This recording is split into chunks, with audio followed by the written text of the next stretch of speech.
The other thing I've been telling young men is that, and this is something I think that you could relate to tremendously, is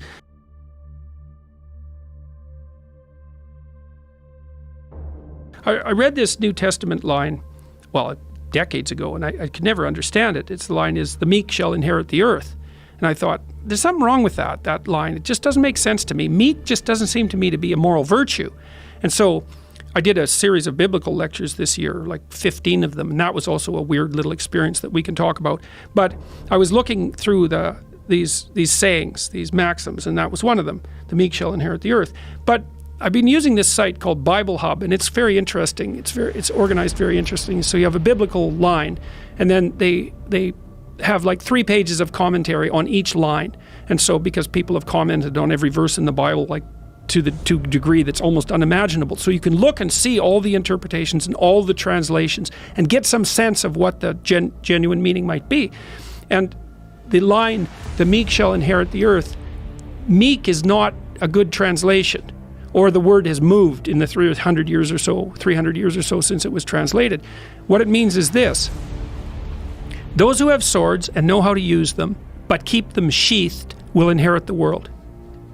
And that's another thing I've been telling. Yeah, no kidding. That's a lot different, man. That's a big difference. It's so great. And so, like, one of the things I tell young men, well, and young women as well, but the young men really need to hear this more, I think, is that you should be a monster.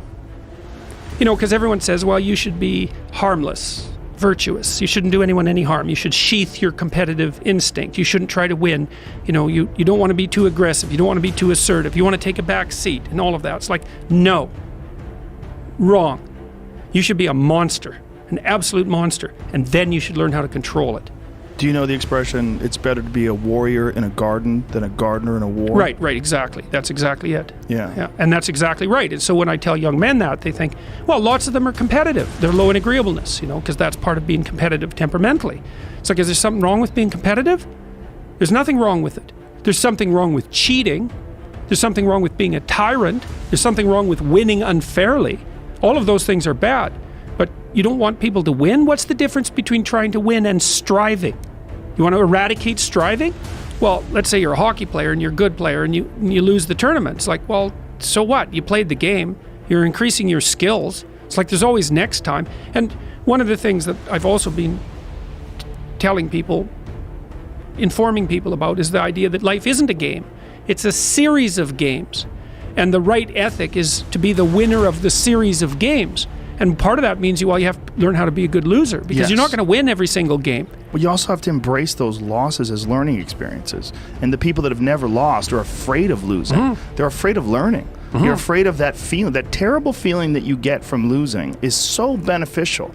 Well, you might also say, like, let's say that you can pick your level of competition in life to some degree. Okay, so let's say you pick a level of competition where you're always winning.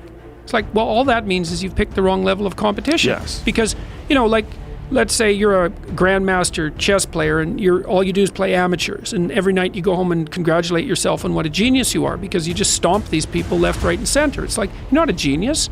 You're a dimwit. Right. What you should be doing is playing people who are beating you, like, well, as much as you can tolerate. Right. So maybe that's 40% of the time. Maybe it's 60% of the time.